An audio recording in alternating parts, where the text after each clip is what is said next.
जय हिंद दोस्तों। सबसे पहले आप सभी को छठ पूजा की ढेरों बधाई। आज छठ पूजा है। आज सांझ का अर्घ देते हैं हम लोग, सांझ का अर्घ हम लोग इसे बोलते हैं नॉर्मली बिहार में।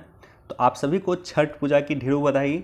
छठ पूजा नॉर्मली बिहार में और पूर्वांचल के क्षेत्रों में मनाया जाता है, लेकिन आज ये पूरी दुनिया में फैल चुका है। जहाँ भी बिहार और यूपी के लोग रहते हैं, मसलन मैं देख रहा था न्यूयॉर्क में हडसन नदी के किनारे भी छठ पूजा का आयोजन किया जाता है। तो जहाँ भी लोग रहते हैं विश्व में, वहाँ पे छठ पूजा लोग मनाते हैं। तो आप सभी को छठ पूजा की ढेरों बधाई।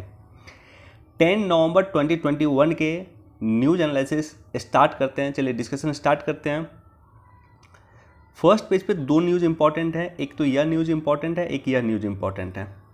अब देखो, ये जो न्यूज़ है ये चार धाम प्रोजेक्ट काफ़ी पहले से चर्चा में है, काफ़ी पहले से बन रहा है। आई थिंक 2020 से ये काम हो रहा है। चार धाम बेसिकली चार धाम को कनेक्ट करेगा। चार धाम में कौन कौन सा है? एक तो बद्रीनाथ हो गया, एक केदारनाथ हो गया, एक यमुनोत्री हो गया और एक गंगोत्री हो गया। ये चारों को ही कनेक्ट करेगा। एक हाईवे प्रोजेक्ट है, यहाँ पे चारों को कनेक्ट करने के लिए हाईवे बनाया जाएगा। अभी ये जो चारों का क्षेत्र है, अभी यहाँ पे जाने के लिए अच्छे रास्ते नहीं हैं, लेकिन चारधाम प्रोजेक्ट के माध्यम से अच्छे अच्छे रास्ते बनाए जाएंगे। अब देखो इशू क्या आ रहा है। इसको लेकर के जो एक एनजीओ सर्वोच्च न्यायालय गई कि चारधाम जो बना रही है, जो सड़क बना रही है, कहीं ना कहीं उससे क्या हो रहा है कि चारधाम तो बन जाएगा, सड़क बन जाएगा वहाँ पे, लेकिन उससे कहीं ना कहीं पर्यावरण की काफ़ी हद तक क्षति होगी। अब सर्वोच्च न्यायालय ये मैटर सुन रहा है कि चारधाम अनिवार्य क्यों है, चारधाम आवश्यक क्यों है। चारधाम आवश्यक एक तो श्रद्धालु के लिए कि श्रद्धालु अपने अपने धाम की यात्रा कर सकेंगे, लेकिन उससे भी अधिक आवश्यकता इसलिए है कि हमारे जो उत्तरांचल का सीमा है वो मिलता है चीन के साथ। उत्तरांचल या उत्तराखंड की सीमा चीन के साथ मिलता है, और चीन जो है उत्तराखंड के बाहर, इधर मान लो उत्तराखंड का क्षेत्र है, इधर चीन का क्षेत्र है। तो चीन अपना पूरा का पूरा निर्माण कर चुका है, इंफ्रास्ट्रक्चर बना चुका है। चीन के सैनिक बहुत तीव्र गति से उत्तरांचल के बॉर्डर के पास आ सकते हैं, उत्तराखंड के बाउंड्री के पास आ सकते हैं। क्या भारत की ये कैपेबिलिटी है? भारत ने क्या निर्माण किया है? बिल्कुल नहीं किया है। तो चारधाम प्रोजेक्ट आवश्यकता इसलिए भी है कि जब भी आवश्यक हो, भारत के सैनिक उत्तरांचल की जो सीमा है, उत्तराखंड की जो सीमा है, उस सीमा के पास जाकर के अपने बॉर्डर की सुरक्षा कर सकता है। इसलिए सैन्य दृष्टिकोण से भी ये आवश्यक है। तो अब सर्वोच्च न्यायालय सुन क्या रहा है? अब सर्वोच्च न्यायालय एक मैटर को सुनेगा। ये काफ़ी इंपॉर्टेंट मैटर होगा। ये मैटर होगा कि क्या हमारे लिए पर्यावरण संरक्षण आवश्यक है या हमारे लिए बॉर्डर की सिक्योरिटी आवश्यक है। क्या हमारे लिए पर्यावरण संरक्षण आवश्यक है, देश हमारे लिए आवश्यक है? हालांकि दोनों आवश्यक है, लेकिन दोनों में सबसे पहले किसको रखा जाना चाहिए? पर्यावरण संरक्षण को रखा जाना चाहिए या हमारे लिए देश को रखा जाना चाहिए? तो देखते हैं इस मैटर पे सर्वोच्च न्यायालय क्या सुनती है। देखो, कल का अच्छा दिन रहा। अच्छा दिन ये रहा है कि 96 देशों ने, 96 देशों ने जो भारत की अपनी वैक्सीन है, भारत का जो खुद का निर्माण किया है, भारत बायोटेक कंपनी के द्वारा, जो हैदराबाद की कंपनी है उसके द्वारा इसका निर्माण किया गया है कोवैक्सीन, उसको 96 देशों ने मंजूरी दी है। और फाइनली ब्रिटेन ने भी इसको मंजूरी दे दिया है। WHO ने भी इस वैक्सीन की मंजूरी दे दी है। यानी कोवैक्सीन लगाया हुआ कोई व्यक्ति अगर विदेश की यात्रा करेगा, इन 96 देशों की यात्रा करेगा, तो वैसे कंडीशन में उसे जाकर के उन देशों में क्वारंटाइन नहीं होना पड़ेगा। पहले क्या था कि जो व्यक्ति कोवैक्सीन लगाया उसे उन देशों में जाकर के क्वारंटाइन होना पड़ता था, और उसके बाद जो है उस देश की वो यात्रा करते हैं। तो निश्चित तौर पे एक अच्छा कदम है, लेकिन चीन और पाकिस्तान इन 96 देशों में शामिल नहीं है। चीन अभी तक हमारे होममेड कोवैक्सीन को एक्सेप्ट नहीं कर रहा है। तो ये एक्सपेक्टेड है। चीन से आप एक्सपेक्ट कर सकते हैं कि वो भारत को मान्यता नहीं देगा, पाकिस्तान से बिल्कुल कर सकते हैं।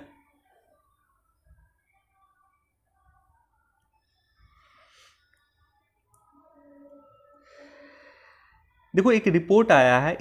ये रिपोर्ट पेंटागन के द्वारा रिपोर्ट जारी किया गया। पेंटागन, ओह पटाखा फूट रहा है। पेंटागन जो है, ये रिपोर्ट पेंटागन के द्वारा जारी किया गया है। पेंटागन अमेरिका की रक्षा विभाग है। अमेरिका के रक्षा विभाग को पेंटागन कहता है। तो पेंटागन ने एक रिपोर्ट जारी किया है जिसमें कहा गया है कि चीन ने अरुणाचल प्रदेश के पास, अरुणाचल प्रदेश की सीमा में, यानी भारत की सीमा में ही एक, वहाँ पे एक गांव का डेवलप कर लिया। यानी भारत की सीमा में ही, अरुणाचल प्रदेश में भारत की सीमा में ही एक गांव को उन्होंने बसा लिया। तो इसका खंडन हमारे देश के जो है CDS ने किया है, चीफ ऑफ डिफेंस स्टाफ ने किया है। इन्होंने कहा है कि हमें पता है हमारी सीमा क्या है और हम अपनी सीमा की सुरक्षा करना जानते हैं। निश्चित तौर पे अगर ऐसी कंडीशन हो तो हमें अपने CDS के स्टेटमेंट को मानना चाहिए। हमें जनरल बिपिन रावत के स्टेटमेंट को मानना चाहिए। इन्होंने कहा कि भारत में किसी तरह का कोई भी निर्माण चीन ने नहीं किया है, हम अपनी सीमा की सुरक्षा करना जानते हैं। देखो ये काफ़ी इंपॉर्टेंट न्यूज़ है। नौसेना को सौंपी गई चौथी स्कॉर्पियन पनडुब्बी वेला। देखो स्कॉर्पियन पनडुब्बी इस तरह का होता है, ये बेसिकली किसी अन्य देशों की गुप्त सूचनाओं को भी प्राप्त कर सकता है, युद्ध की कंडीशन में युद्ध भी कर सकता है, सबमरीन वगैरह को डिस्ट्रॉय भी कर सकता है, काफ़ी काम कर सकता है, मल्टीपर्पज़ वर्क होता है। बेसिकली स्कॉर्पियन मतलब ये सूचना वगैरह प्राप्त करने के लिए होता है, राइट। लेकिन हर एक काम कर सकता है, ऐसा नहीं है कि सिर्फ सूचना प्राप्त कर सकता है, इंटेलिजेंस प्राप्त कर सकता है, खुफिया जानकारी प्राप्त कर सकता है, लेकिन अन्य भी बहुत सारे काम कर सकते हैं। तो प्रोजेक्ट 75 के तहत भारत कुल 6 पनडुब्बी का निर्माण कर रहा है और इस निर्माण में हमें मदद कर रहा है फ्रांस की कंपनी। तो फ्रांस की कंपनी के साथ हमारा समझौता हुआ था अक्टूबर 2005 में समझौता हुआ था कि हमें 6 स्कॉर्पियन श्रेणी की पनडुब्बी के निर्माण में मदद करेगी फ्रांस। तो प्रोजेक्ट 75 याद रख लेना, इसके तहत 6 स्कॉर्पियन श्रेणी की पनडुब्बी का निर्माण फ्रांस के सहयोग से किया जा रहा है और मजडॉक गांव लिमिटेड के द्वारा इसका निर्माण किया जा रहा है, जो मुंबई में अवस्थित है। तो सबसे पहले इस श्रेणी की जो पहली पनडुब्बी को शामिल किया गया था हमारी सेना में, वो था INS कलवरी। INS कलवरी को 2017 में शामिल किया गया था। उसके बाद INS खांडेरी को भी शामिल किया गया है। INS वेला जो है उसका ट्रायल चल रहा था और फाइनली अब इसको शामिल किया गया। तो ये जो है INS वेला है। INS वागिर को नवंबर 2020 में भी लॉन्च किया जा चुका है और 2 अभी जिसका निर्माण चल रहा है, एक का ट्रायल चल रहा है INS करंज का और INS वांगसीर का निर्माण चल रहा है। तो टोटल 6 पनडुब्बी है, INS Kalvari, INS Khanderi, INS वेला और INS वागिर, इसका निर्माण हो चुका है। INS करंज और वांगसीर का निर्माण चल रहा है।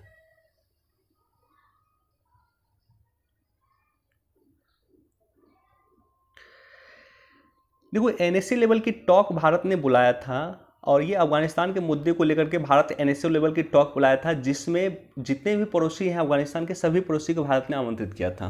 2 देश इसमें पार्टिसिपेट नहीं किया, एक चीन ने पार्टिसिपेट नहीं किया और एक पाकिस्तान ने पार्टिसिपेट नहीं किया। इसमें अमेरिका के जो नए राजदूत हैं, अफगानिस्तान पे अमेरिका के जो नए राजदूत हैं वो थॉमस वेस्ट हैं। तो थॉमस वेस्ट भी इस पर आ रहे हैं। सबसे इंपॉर्टेंट कि रशिया भी इसमें शामिल हो रहा है, रशिया शामिल हो रहा है और साथ ही साथ जितने भी पड़ोसी देश हैं अफगानिस्तान के, जितने भी पड़ोसी देश हैं सभी को हमने आमंत्रित किया, सभी इसमें शामिल हो रहे हैं। चीन और पाकिस्तान बस इसमें शामिल नहीं हो रहा।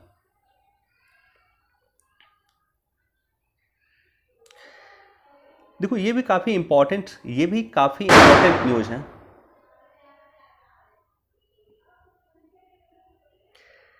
ये भी काफ़ी इंपॉर्टेंट न्यूज़ है। ये न्यूज़ रिगार्डिंग है लाभ के पद को लेकर के, कि लाभ के पद लगातार चर्चा में होता है। तो थोड़ा सा मैं डिस्कस कर देता हूँ लाभ के पद। भारत के संविधान के article 102 sub clause 1 sub clause A में जो है 102 sub clause 1 sub clause A में और साथ ही साथ article 191 sub clause A sub clause 1 sub clause A में लाभ के पद को जो उल्लेख किया गया, यानी आर्टिकल 102 में और आर्टिकल 191 में लाभ के पद का उल्लेख किया गया, लेकिन इसको परिभाषित नहीं किया गया। यूपीएससी नॉर्मली ट्रैप करने के लिए क्वेश्चन आपको देती है कि क्या लाभ के पद को भारत के संविधान में परिभाषित किया गया? बिल्कुल नहीं। क्या चर्चा किया गया? बिल्कुल चर्चा किया गया। तो लाभ के पद का चर्चा है लेकिन परिभाषित नहीं किया गया। अब देखो 102 में जो प्रोविजन है वो संसद के लिए प्रोविजन है, यानी संसद के किसी सदस्य को जो है लाभ के पद पे अयोग्य घोषित किया जा सकता है। और 191 है, ये प्रोविजन है आपको विधानसभा के लिए, विधानसभा के किसी सदस्य को आर्टिकल 191 के तहत लाभ के पद के तहत जो है जिसको डिस्क्वालीफाई किया जा सकता है। लाभ का पद क्या होता है कि किसी भी नॉर्मली एक अंडरस्टैंडिंग के लिए कि आप किसी लाभ के पद पे अगर आप मान लीजिए संसद के सदस्य बनते हैं तो ऐसी कंडीशन में आप किसी अन्य लाभ के पद पे ना हो, किसी अन्य पोस्ट पे आप ना हो। ऐसा पोस्ट जो पैसा जनरेट करती है, जो मनी जनरेट करती है, जो आपको लाभ देती है, उस लाभ के पोस्ट पे आप ना हो, यही कहना है आर्टिकल 102 और 191 का। अब देखो इसमें कई सारे लूप्स हैं इसमें। जैसे मान लो कि आप कुछ ऐसे पोस्ट पे हो जिस पोस्ट पे आप पैसा नहीं कमा रहे हो, ठीक है, लेकिन आप उस पोस्ट पे अन्य चीज़ों को इन्फ्लुएंस कर रहे हो, इन्फ्लुएंस कर सकते हो, आप सोसाइटी को इन्फ्लुएंस कर सकते हो, समाज को इन्फ्लुएंस कर सकते हो। तो क्या उसको लाभ के पद बोला जाए या नहीं बोला जाए? तो इस तरह के कई सारे डिस्प्यूट हैं लाभ के पद को लेकर के। मुझे याद आ रहा है कि जया बच्चन जी को जो है राज्यसभा से निष्कासित किया गया था या राज्यसभा से डिस्क्वालीफाई किया गया था लाभ के पद को लेकर के, आई थिंक 2008 के आसपास। अब देखो अभी वर्तमान में चर्चा में क्यों है? अभी चर्चा में इसलिए है कि निर्वाचन आयोग ने सजेस्ट किया था कि नागालैंड के 12 विधायक को आयोग घोषित किया जाए, और आयोग घोषित करने के लिए उन्होंने राज्यपाल को सजेशन दिया था, और राज्यपाल जो है उस सुझाव पर नहीं कर रहा। इससे पहले आप देखोगे 2019 में राष्ट्रपति ने दिल्ली विधानसभा के 20 विधायक की सदस्यता रद्द कर दिया था लाभ के पद को लेकर के, और अभी चर्चा है निर्वाचन आयोग द्वारा नागालैंड के 12 विधायक को आयोग करने संबंधित सुझाव जो है राज्यपाल को दिया गया। अब देखो आयोग कैसे घोषित किया जाता है? आयोग घोषित किया जाता है कि जैसे स्टेट है, किसी स्टेट, लगता है डिस्कशन नहीं हो पाएगा, इंपॉर्टेंट न्यूज मैं बता दूंगा उसके बाद मैं छोड़ दूंगा, लेकिन ये डिस्कस मैं कर देता हूँ। स्टेट जैसे है, तो कोई भी स्टेट है, स्टेट के किसी विधायक को अगर आयोग घोषित करना है लाभ के पद को लेकर के, तो ये सजेशन निर्वाचन आयोग देगा, इलेक्शन कमीशन इसका संज्ञान लेगी, इलेक्शन कमीशन ये संज्ञान लेगी कि हाँ ये व्यक्ति लाभ के पद पे है, इसको आयोग घोषित किया जाना चाहिए। इलेक्शन कमीशन संज्ञान लेने के बाद राज्यपाल को भेजेगी और राज्यपाल फाइनली उस पर निर्णय लेगा। इसी तरह से अगर यूटी हो, यूनियन टेरिटरी और संसद की बात हो, यूटी या संसद की बात हो, तो ऐसे कंडीशन निर्वाचन आयोग राष्ट्रपति को सजेशन देगा कि आप इस विधायक को, यूनियन टेरिटरी है तो विधायक को, अदरवाइज संसद है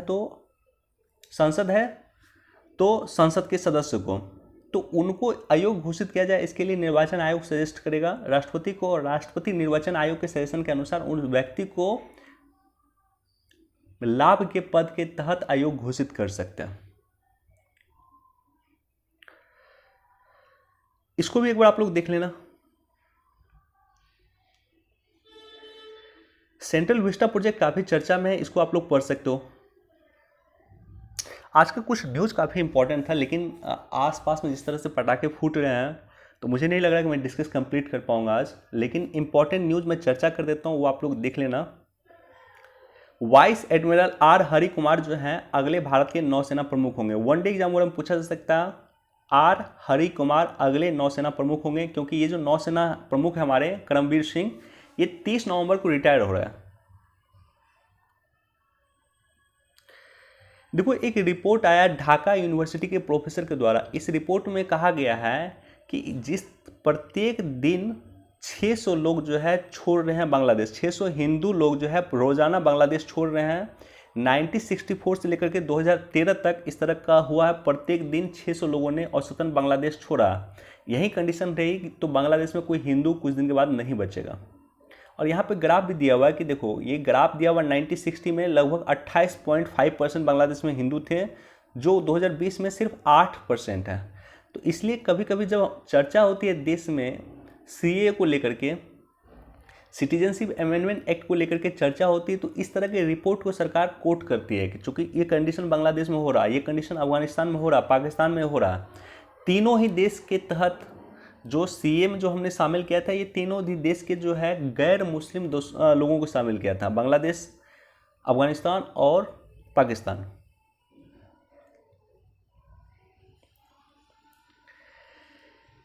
बिटकॉइन को मान्यता देने वाला पहला देश जो है अल सल्वाडोर बन गया। तो ये याद रखें, वनडे एग्जाम में पूछा जा सकता है।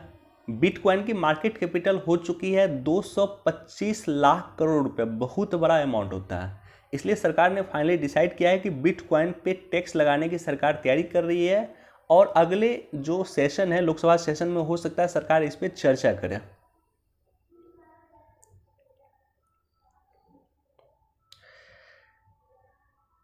आर्थिक मोर्चे पे खुशनुमा संकेत। देखो आर्थिक मोर्चे पे कुछ सरकार इकोनॉमिक रिकवरी हो रही है, देश की इकोनॉमिक रिकवरी हो रही है, और इसको 3-4 संदर्भों में आप समझ सकते हो। सबसे पहला संदर्भ यह है कि जो हमारे देश की पहली तिमाही है, जो अप्रैल से लेकर के जून होता है, फिनेंशियल ईयर 2021-22 का जो पहला तिमाही होता है वो कब से होता है? अप्रैल से लेकर के जून तक। तो इस दौरान भारत की अर्थव्यवस्था में 20.1% की वृद्धि दर्ज की गई है, जो काफ़ी बढ़ रही है। एक फिनेंशियल क्वार्टर में 20% ग्रोथ रेट मैटर करता है, 20.1% ग्रोथ रेट रहा। इसी तरह से अगर आप देखोगे इस इकोनॉमी रिकवरी को वी शेप इकोनॉमी रिकवरी कहा जाता है। वी शेप मतलब क्या होता है कि जिस तेज़ी से हमारे देश की अर्थव्यवस्था नीचे आई है उसी तेज़ी से हमारे देश की अर्थव्यवस्था ऊपर जा रही है। तो इसी रिकवरी को कोरोना के समय में हमने देखा किस तरह से हमारे देश अर्थव्यवस्था काफ़ी नीचे आई थी, उसी अनुसार ये ऊपर जा रही है, इसलिए इसे वी शेप इकोनॉमी कहा गया। तो जीएसटी कलेक्शन जो अभी रहा है अक्टूबर महीने में 1.3 लाख करोड़ रुपए रहा है, जो सितंबर में 1.17 लाख करोड़ रहा है। जीएसटी जब लागू हुआ था तब सरकार का एक ही लक्ष्य था कि जीएसटी कलेक्शन प्रत्येक महीना 1 लाख करोड़ रुपए क्रॉस होना चाहिए। पीएमआई इंडेक्स भी देखोगे 58.4 पहुंच चुका है। तो ये सारे के सारे शुभ संकेत है कि किस तरह से हमारे देश की अर्थव्यवस्था मूविंग कर रही है, अर्थव्यवस्था तरक्की कर रही है। अब देखो इसके लिए सरकार ने क्या प्रयास किया। सबसे पहला प्रयास सरकार के स्वामित्व योजना की चर्चा किया गया इस एडिटोरियल में। 6 अक्टूबर 2021 को मध्य प्रदेश के हरदा से स्वामित्व योजना की प्राइम मिनिस्टर मोदी ने वर्चुअली शुरुआत किया था। वित्तीय समावेशन की देश में मजबूत स्थिति है। 130 करोड़ आधार कार्ड जुड़ा हुआ है, 118 करोड़ मोबाइल उपभोक्ता जुड़े हुए हैं, 80 करोड़ इंटरनेट यूजर हैं, 43 करोड़ जनधन खाते हैं। अगस्त 2021 तक 90 करोड़ ने डीबीटी का लाभ ले चुके हैं।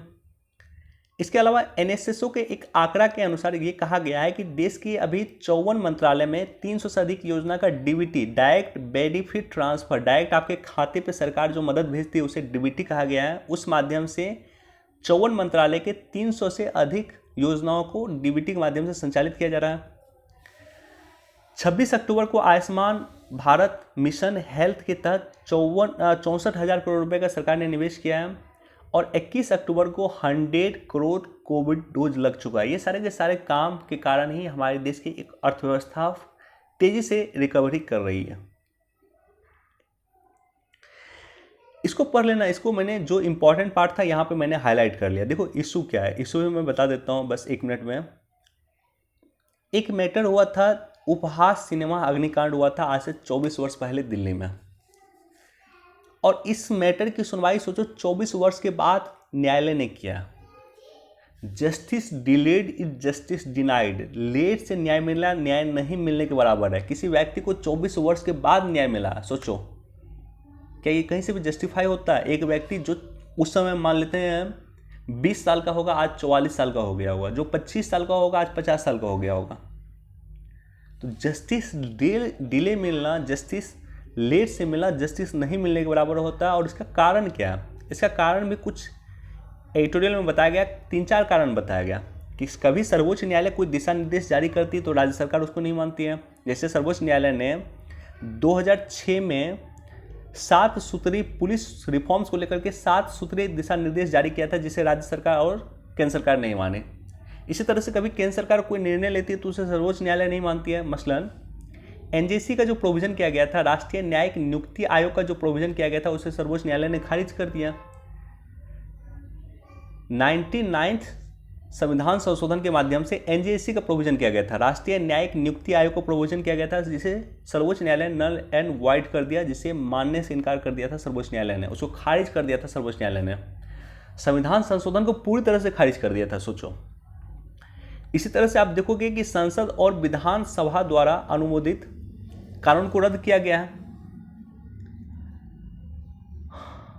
तो इस तरह का कहीं न कहीं चीज़ें होती रहती हैं, इस तरह की चीज़ें। राष्ट्रीय न्यायिक नियुक्ति आयोग की बात कर दी केंद्र सरकार, लेकिन उसको राज्य सरकार नहीं मानती है। तो कभी केंद्र सरकार की किसी बातों को राज्य सरकार नहीं मानती, कभी सर्वोच्च न्यायालय नहीं मानती है, कभी सर्वोच्च न्यायालय के मैटर को राज्य सरकार नहीं मानती है। तो इस तरह का कोऑर्डिनेशन की कमी है सरकार के अंगों में, सरकार के तीनों अंगों में कोऑर्डिनेशन की कमी है, जिसके कारण न्यायपालिका में डिले हो रहा है, न्यायिक डिसीजन में डिले हो रहा है। इसको भी एक बार पढ़ लें आप लोग।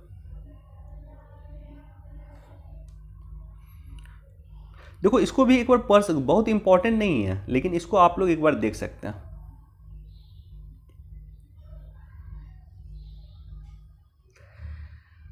इस पे भी कई बार हमने डिस्कस किया है। राष्ट्रीय उच्च शिक्षा आयोग, राष्ट्रीय उच्च शिक्षा आयोग के का जो है 4 बेसिकली इसका अंग होगा, इसकी चर्चा हो रही है। और इसका जो 4 अंग होगा, 4 अंग में क्या होगा, एक तो national higher education regulatory council होगा, दूसरा होगा नेशनल एक्रीडिटेशन काउंसिल होगा, तीसरा होगा हायर एजुकेशन ग्रांट कमीशन होगा, और चौथा जो होगा वो होगा जनरल एजुकेशन काउंसिल होगा।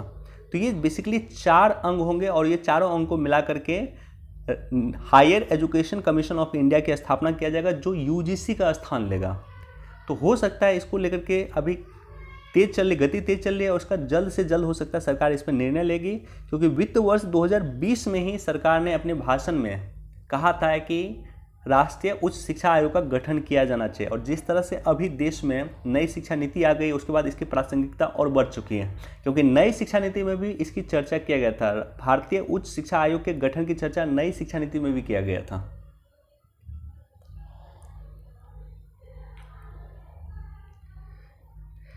भारत और इजराइल ने रक्षा सेक्टर में इम्प्रूवमेंट के लिए नवाचार समझौता साइन किया है। Drone, robotics, artificial intelligence, quantum computing, ये सारी की सारी चीज़ें भारत और इजराइल मिल के बनाएगी।